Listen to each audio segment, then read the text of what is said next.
आज की जो क्लास है उसमें अगर हम बात करेंगे तो ये क्लास किसको लेकर के है। टीजीटी पीजीटी की क्लास है जिसमें हमने एज ऑफ मिल्टन कवर किया था और मिल्टन को भी कवर किया था। एज वाइज चल रहे हैं तो उसको उसके पहले हम लोगों ने शेक्सपियर कवर किया, एलिजाबेथन एज कवर किया। जो नियो क्लासिकल एज है उसमें कोई राइटर हमारे यहाँ ना तो टीजीटी में है ना पीजीटी में है। तो हम जो नियो क्लासिकल एज कवर करेंगे उसमें केवल हिस्ट्री के पर्सपेक्टिव से कवर करेंगे। और रोमांटिक एज में जब हम चलते हैं तो उसमें बहुत सारे राइटर हमारे यहाँ सिलेबस में है।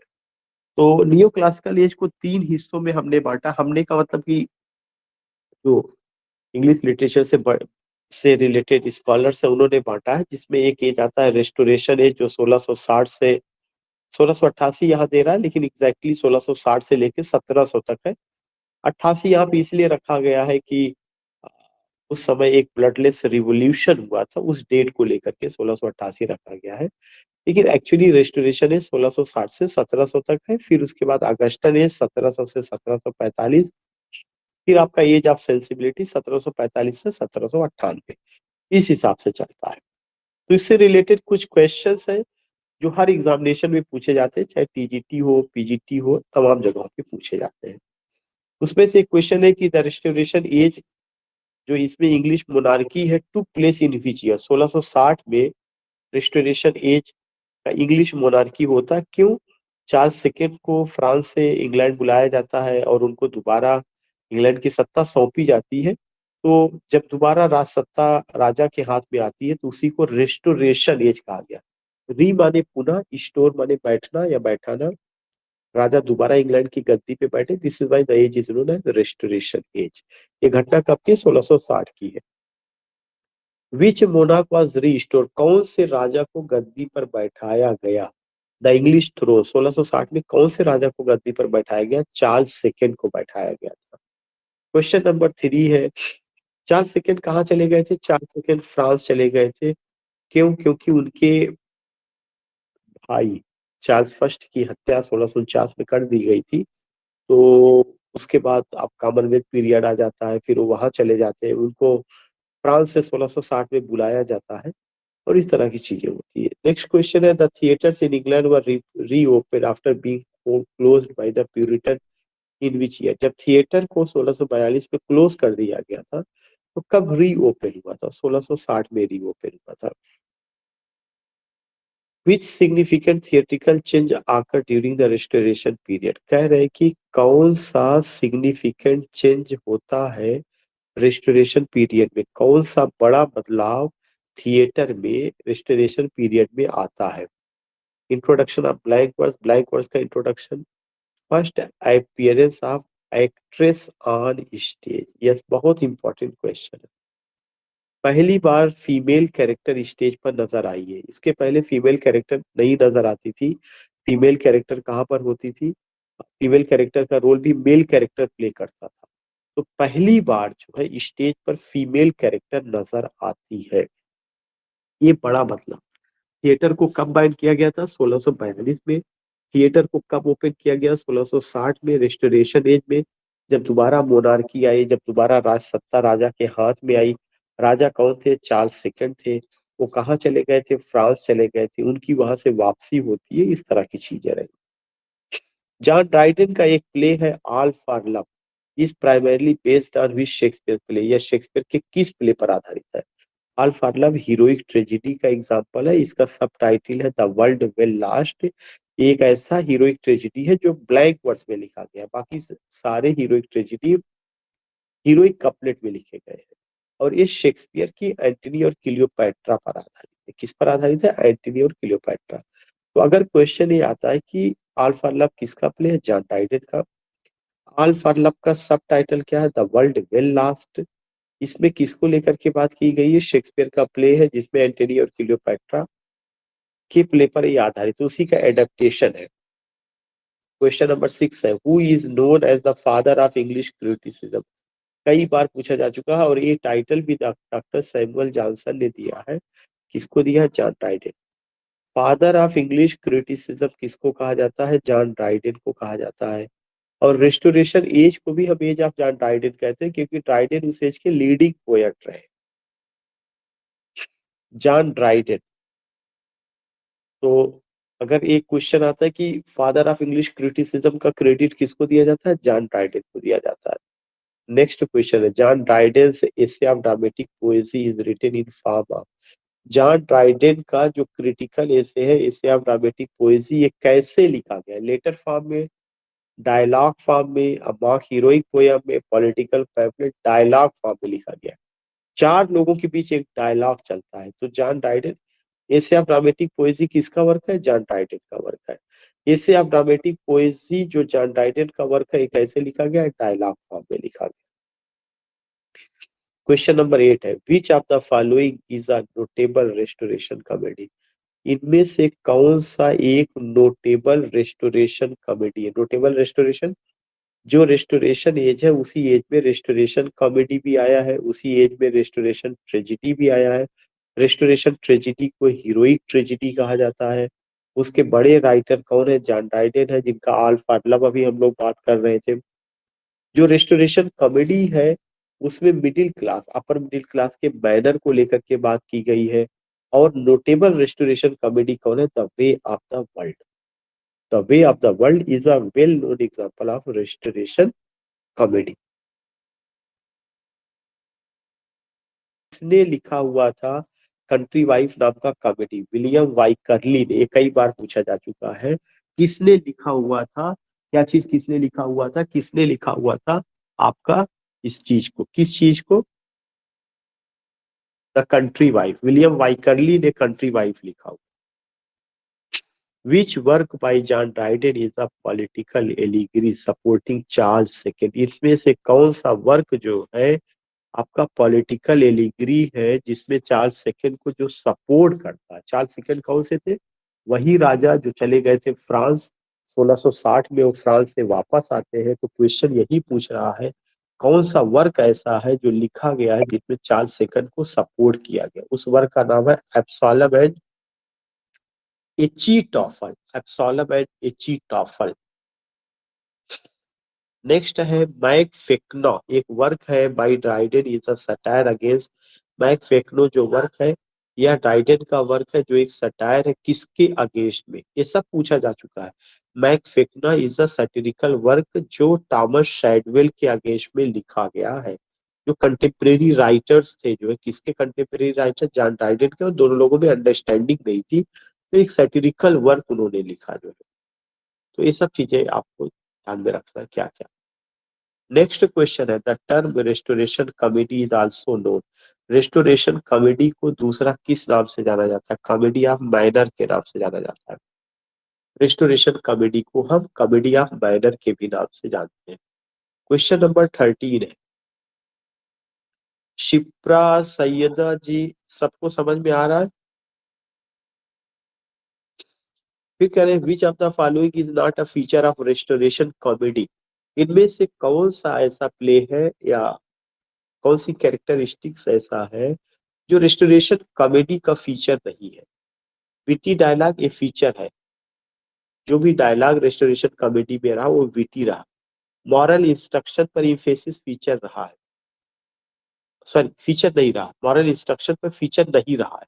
क्यों नहीं रहा? क्योंकि इसी इसी की तो वहां कमी थी। ये फीचर नहीं रहा।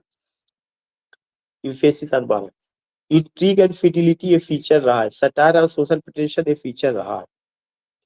सैमुअल पेपिस जो कि रेस्टोरेशन एज के बड़े राइटर है, उनको किसके लिए जाना जाता है? डायरी के लिए याद किया जाता है। सैमुअल पेपिस ने डायरी लिखा का जिक्र किया था और चीजों का। तो Samuel Pepys is famous for his poetry, diary, plays, essays diary के लिए।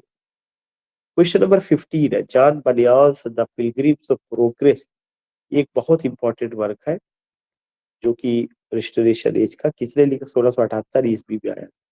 जॉन बनियान का द पिलग्रिम्स ऑफ प्रोग्रेस जो एक प्रोज वर्क है, और इवन इसको इसको the Bible of English pros भी कहा जाता है। पिलग्रिम्स प्रोग्रेस को the Bible of English pros कहा जाता है। ये 1678 ईस्वी में पब्लिश हुआ था, जिसमें क्रिश्चियनिटी को, स्पिरिचुअलिटी को लेके बात की गई है।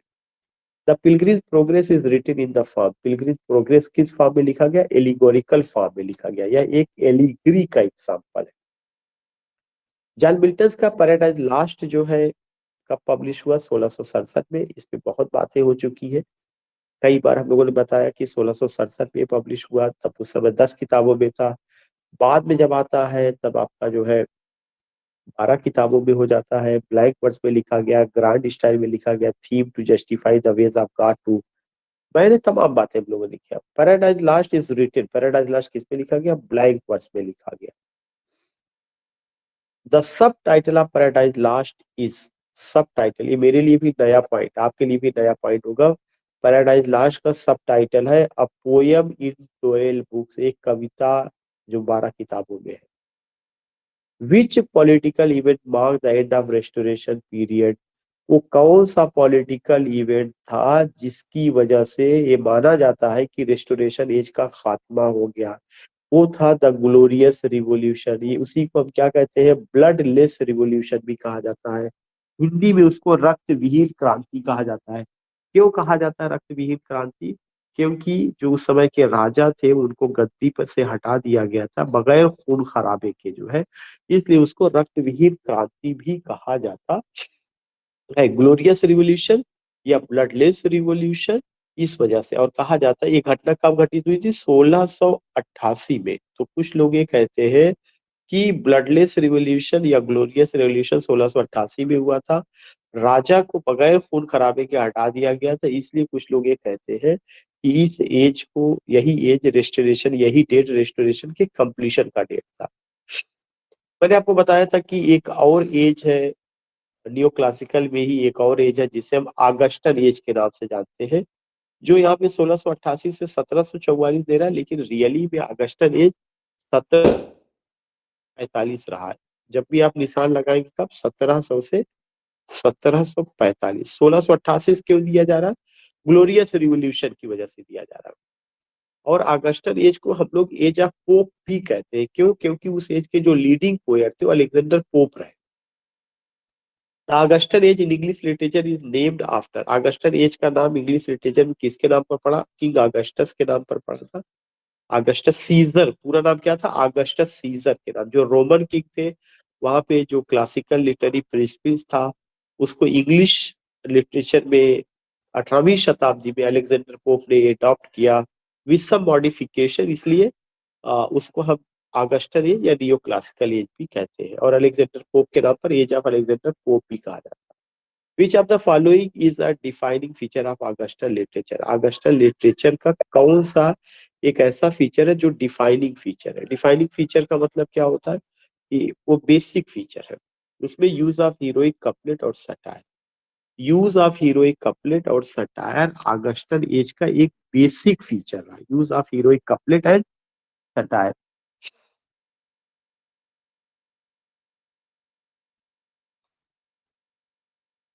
Use of heroic couplet and satire जो है आगस्टन एज का ये बेसिक फीचर था या उसकी कैरेक्टरिस्टिक्स रही। क्वेश्चन नंबर 23, अलेक्जेंडर पोप का जो the rape of the lock है, जो कि मॉक एपिक का एग्जांपल है, या क्या है? ये मॉक एपिक है। The rape of the lock mock epic का एग्जांपल है। मॉक एपिक क्या होता है? पैरोडी ऑफ एपिक होता है। उसमें सब्जेक्ट मैटर ट्रिवियल होता है, रिडिकुलस होता है, लेकिन स्टाइल एपिक की होती है। जो द डंसियार्ड जो पोयम, एक पोयम है, सटिरिकल पोयम है, उसमें जो है पोएट किसकी, अपने समय के राइटर की हंसी उड़ाता है और कहता है कि उसके समय के जो राइटर है उनपे, उनकी राइटिंग में डलनेस है, उनकी राइटिंग बैड राइटिंग।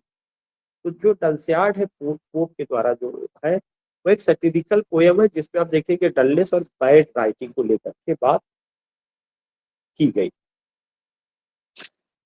नेक्स्ट है कि which essay by Pope contains the line for fools rush in where angels fear to tread, fools वहां पे जाते हैं जहां पर जो है एंजल जाने से डरते हैं।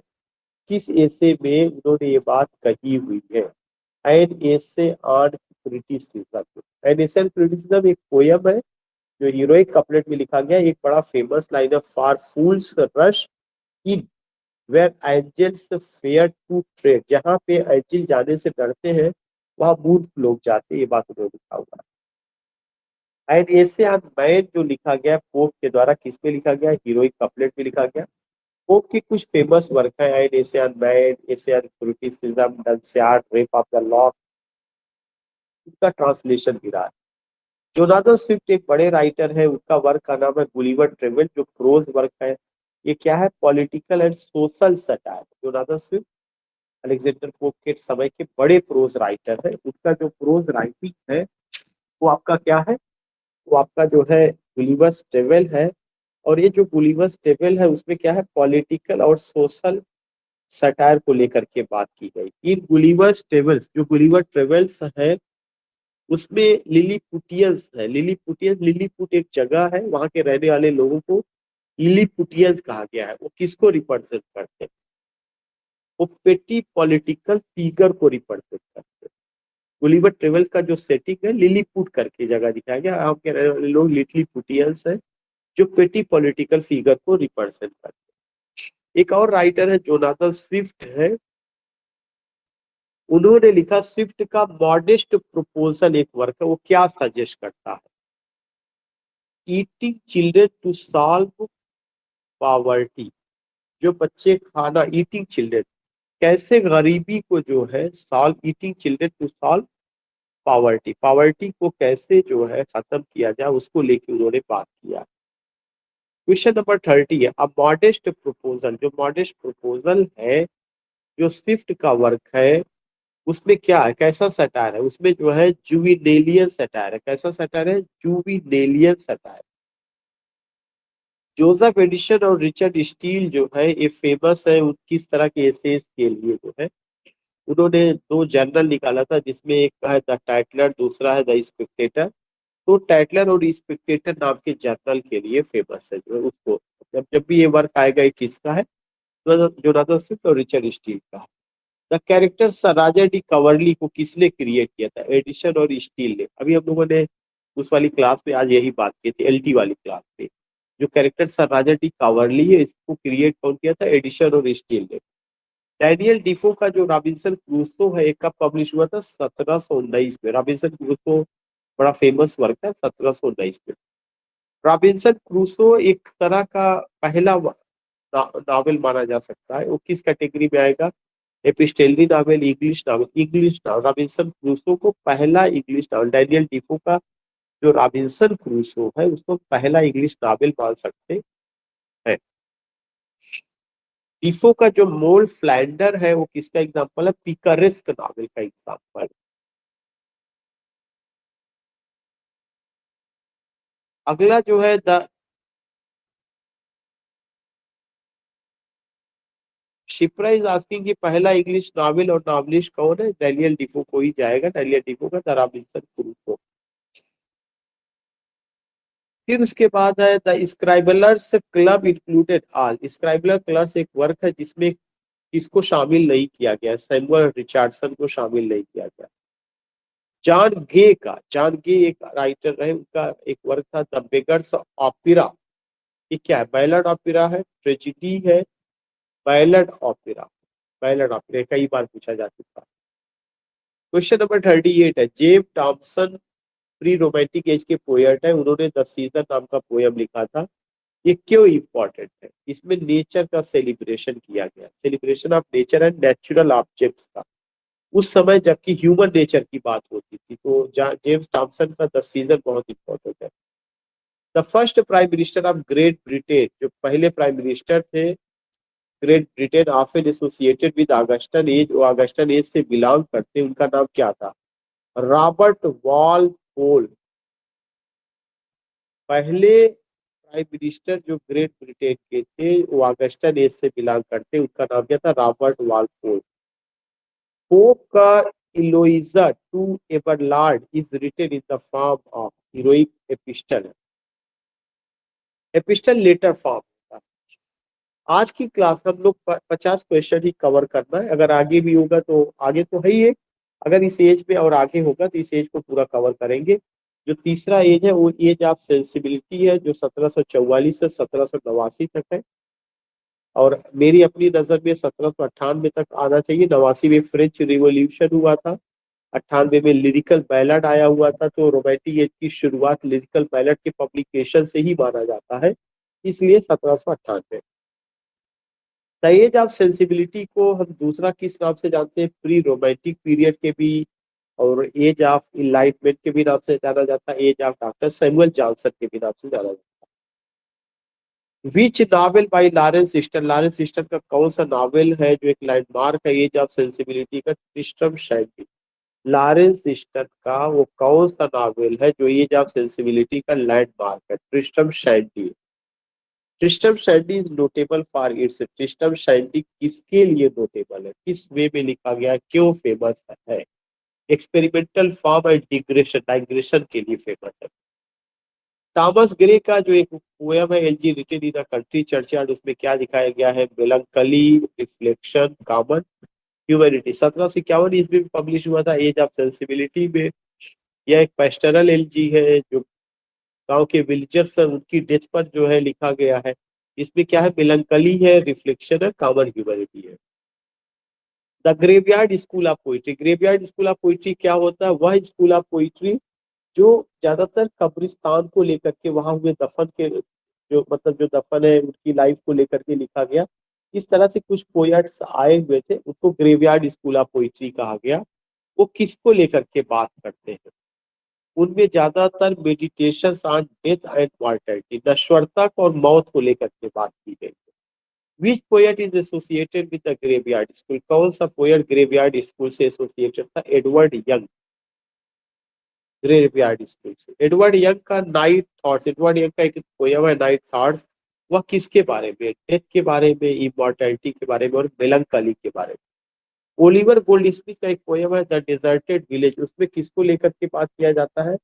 The loss of rural life को लेकर के बात किया जाता है कि गांव में कैसे जो, चूंकि इंडस्ट्रियल एज था, इंडस्ट्री का आना हुआ था, तो गांव की जो खूबसूरती है, जो नेचुरल लाइफ है, वो खत्म हो रही थी। उसको देख के पोएट को बहुत दुख होता है, तो the loss of rural life. Goldsmith का एक वर्क है drama she stoops to conquer, ये किसका एग्जाम्पल है? Sentimental comedy, tragedy, comedy of manners, laughing comedy का, लाफिंग कॉमेडी का example. Richard Richard Brinsley Sheridan का the school for scandal work है, किसका एग्जाम्पल है? कॉमेडी ऑफ मैनर का, काफी फेमस है। द स्कूल ऑफ स्कैंडल किसका एग्जाम्पल है? कॉमेडी ऑफ मैनर का। सैमुअल जॉनसन ने पहला अंग्रेजी का डिक्शनरी लिखा था जो कब पब्लिश हुआ? 1755 में। जॉनसन का the vanity of human wishes एक वर्क है, ये किसमें लिखा गया? हीरोइक कपलेट में लिखा गया। जॉनसन का the vanity of human wishes heroic couplet में लिखा गया। जॉनसन का पहला इंग्लिश डिक्शनरी 1755 में पब्लिश हुआ। जेम्स बोसवेल एक बड़े राइटर है, उन्होंने एक बायोग्राफी लिखा हुआ था, किसका? Biography of doctor Samuel Johnson लिखा हुआ था। अगर कभी भी क्वेश्चन आता है कि biography of doctor Samuel Johnson किसने लिखा? जेम्स बोसवेल ने लिखा हुआ था। James Boswell wrote biography of doctor Samuel Johnson. The term sensibility in this age refers to, sensibility जो टर्म है इस एज में किसको रिफर्स करता है? इमोशनल रिस्पॉन्सिवनेस एंड सिंपैथी को रिप्रेजेंट करता है। सेंसिबिलिटी मीन्स इमोशनल, ये चल रहा था, इमोशंस का, फीलिंग्स को तरजीह दिया जाने लगा था। Which novel by Henry Mackenzie is a key example of the cult of sensibility, कौन सा नॉवेल जो हेनरी मैगनीज ने लिखा वो कल्ट ऑफ सेंसिबिलिटी का एग्जांपल है? द मैन ऑफ फीलिंग, कौन सा? The man of feeling. William Collins is known, odes के लिए जाने जाते हैं। विलियम कॉलिंस को सबसे ज्यादा किसके लिए? ओड राइटिंग के लिए। The revival of interest in ballad during this period, इस समय में जो है बैलड में लोगों का रिवाइवल हुआ था, लोग बैलड लिखना शुरू किए थे। किसको क्रेडिट जाता है? थॉमस पर्सी का reliques of ancient English poetry. Thomas Percy ने एक बैलड लिखा हुआ था जिसका नाम था, कलेक्शन ऑफ बैलड था, reliques of ancient English poetry. उसके बाद से बैलड का रिवाइवल हुआ था। बाद में जॉन कीट्स ने पूरा का पूरा बैलड के किंग बन गए। Which of the following is the characteristics of age of sensibility, इनमें से कौन सा एक कैरेक्टरिस्टिक्स है एज ऑफ सेंसिबिलिटी का? Interest in the sublime, picturesque और गॉथिक में। The gothic novel emerge in the period with Horace Walpole, इसी एज में गॉथिक नॉवेल का भी आना हुआ, जिसके एक बड़े राइटर होरेस वॉलपोल थे। उन्होंने क्या लिखा था? द कैसल ऑफ ऑट्रेंटो लिखा था। द कैसल ऑफ ऑट्रेंटो पब्लिश 1764, कहीं कहीं पे 1765 भी दिया जा रहा है। अगर जो है आपको 65 का ऑप्शन मिलता है तो आप 65 के साथ जाइएगा, बाकी 64 तो यहाँ पे आई। एडमंड बर्ग का philosophy inquiry into origin of our ideas of the sublime and beautiful कब पब्लिश हुआ? 1757 में। एडमंड बर्ग उस समय के बड़े राइटर थे, जिनका एक वर्क है philosophy inquiry into the origin को लेकर। The concept of sublime Hindi से, जो कॉन्सेप्ट ऑफ सबलाइम है उसका क्या मतलब इस एज में? कॉन्सेप्ट ऑफ सबलाइम का मतलब आर्ट, टेरर और vastness in nature. Robert Burns उस एज के बड़े राइटर है जो किससे एसोसिएटेड है? स्कॉटिश पोएट्री और फोक ट्रेडिशन। बहुत इंपॉर्टेंट क्वेश्चन है, जितने क्वेश्चन सब इंपॉर्टेंट है।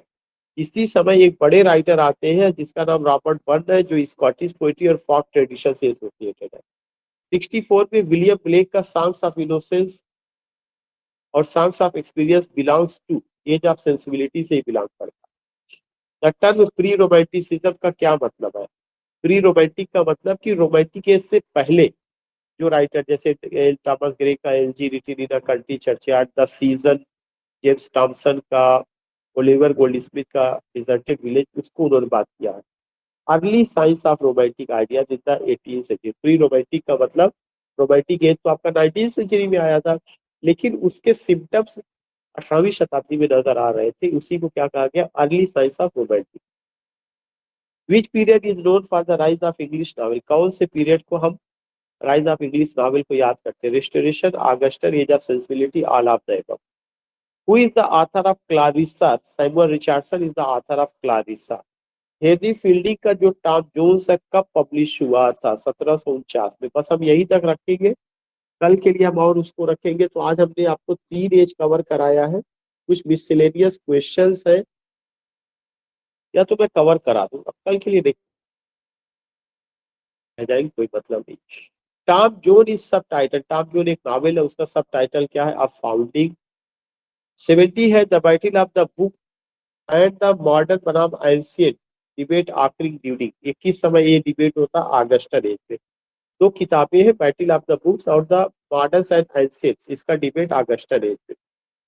Which of the following is a work of John Dryden? कौन सा इसमें एक वर्क है जॉन ड्राइडन का? एंडस मिराबिलिस जो है जॉन ड्राइडन का वर्क है। द सीजन, जेम्स थॉमसन का वर्क है। The deserted village, Oliver Goldsmith का वर्क है। रेप ऑफ द लॉक जो है आपका अलेक्जेंडर पोप का वर्क है। Which writer is known for the periodical essay? कौन से राइटर को पीरियोडिकल एसे के लिए याद किया जाता है? एडिशन और स्टील को। हु रोट द विकार ऑफ वेकफील्ड? ओलिवर गोल्डस्मिथ ने लिखा हुआ था। मैंने बताया सारे क्वेश्चन बहुत इंपॉर्टेंट है। इसको एक बार पढ़ाया जा चुका है जब एलटी प्रीलिम चल रहा था, या और भी टीजीटी पीजीटी का, तो उस पे इसीलिए एमसीक्यू फॉर्म में लिया गया है। कारण इस एज का कोई राइटर सिलेबस में नहीं है, तो 100 क्वेश्चन जो इंपॉर्टेंट है हिस्ट्री से, उसको मैंने उठाया हुआ है। द पॉलिटिकल सटायर एब्सोलम मेडिची-टॉफेल, जो पॉलिटिकल सटायर है एब्सोलम मेडिची-टॉफेल, उसमें किस चीज को टारगेट किया गया है? द वीक पॉलिटिशियन को टारगेट किया गया, वीक पॉलिटिशियन को। Which work begin with what dire offence from amorous causes स्त्री? ये कौन सी वर्क में शुरू होता है? The rape of the lock में लाइन शुरू होता है। Who is the protagonist of the rape of the lock? Belinda है। In Gulliver travels the Houyhnhnms represent rational horses को रिप्रेजेंट करता है।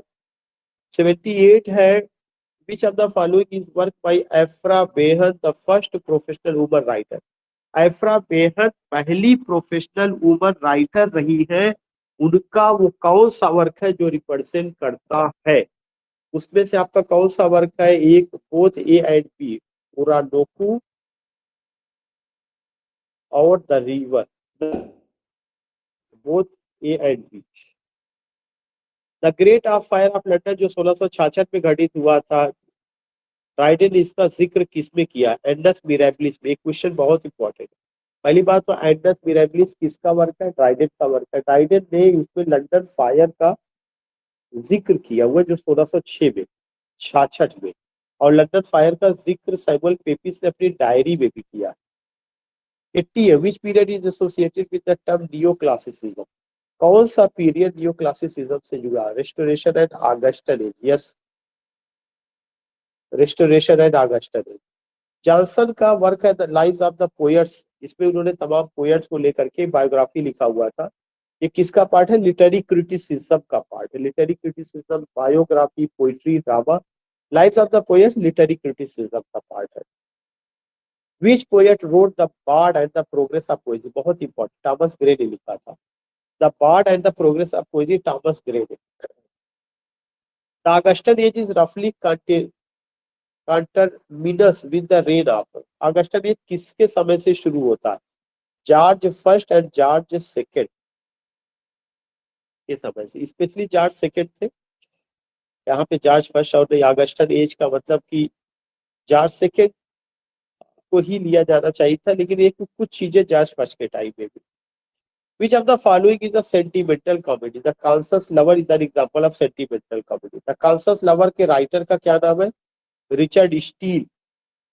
Who coined the term metaphysical poet? Samuel Johnson ने। Metaphysical जो पोएट्स, जो शब्द है, इसको किसने कॉइन किया? डॉक्टर सैमुअल जॉनसन ने कॉइन किया। Which essay by Dryden defends rhymes in drama? कौन सा ऐसे है जो कि राइम को डिफेंड करता है ड्रामा में? And essay of dramatic पोएजी, Samuel Johnson ने। विच ऐसे बाय ड्राइडेन? ड्राइडेन का वो कौन सा ऐसे है जो ड्रामा में राइम को डिफेंड करता है? And essay of dramatic poesy. The character of Sir Roger de Coverley कहाँ पे आपके हैं? दोनों में है, both A and B. The Tatler में, द स्पेक्टेटर। ये सब क्वेश्चन आ चुका है। 89 है, which work by Swift uses the Bickerstaff persona? कौन सा वर्क जो है? Predictions for the year 1708। ये मेरे लिए भी नया है, कोई बहुत इंपॉर्टेंट नहीं है, लेकिन फिर भी। ड्राइडेन ने टर्म को क्वाइन नहीं किया था, इंट्रोड्यूस किया था। क्वाइन जब भी आएगा डॉक्टर सैमुअल जॉनसन, जब भी आएगा who introduce the term metaphysics, तो जॉन ड्राइडेन ने। A tale of a tub by Jonathan Swift एक सैटिरिकल वर्क है, किस पर? रिलीजन पर। ये बहुत इंपॉर्टेंट क्वेश्चन है। टेल ऑफ अ टब जो है, यह एक है सैटिरिकल वर्क है, किसका? जोनाथन स्विफ्ट का। कुछ एडवांस क्वेश्चन पीजीटी लेवल के हैं। Which philosophical movement influence Augustan age? Augustan age को कौन से फिलोसफिकल मूवमेंट ने प्रभावित किया था? रेशनलिज्म में। The term pathetic fallacy was later defined by John Ruskin but often associated with the emotional project seen in. को बाद में जॉन रस्किन ने डिफाइन किया, लेकिन पैथेटिक फैलेसी को इमोशनल प्रोजेक्शन के से जोड़ करके देखा जाता है। ये क्या है? ये सेंसिबल पोइट्री से जुड़ा हुआ, सेंसिबिलिटी पोइट्री से। Who translated Homer's Iliad into English? Alexander pope ने होमर की इलियड का इंग्लिश में ट्रांसलेट किया हीरोइक कपलेट में।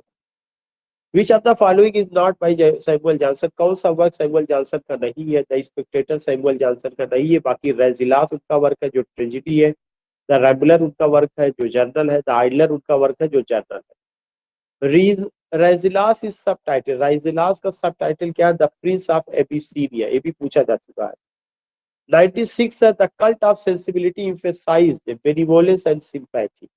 Cult of sensibility का मतलब benevolence and sympathy.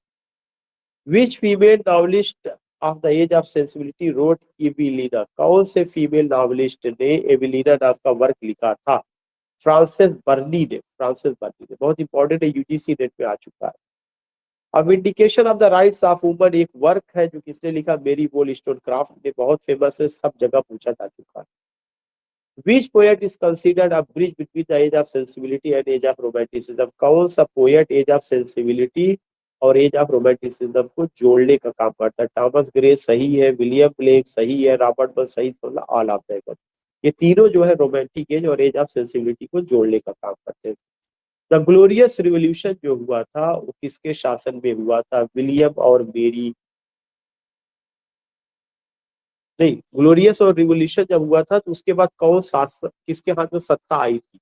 विलियम और मेरी के हाथ में सत्ता आई थी। ये कब हुआ था? 1688 में। इसी को ब्लड लेस रिवॉल्यूशन भी कहा जाता है, रक्त विहीन क्रांति। बगैर खून खराबे के राजा को गद्दी से हटा दिया गया। जब उनको हटाया गया तो विलियम और मेरी राजा रानी बनते हैं। In this way I have done with you tomorrow.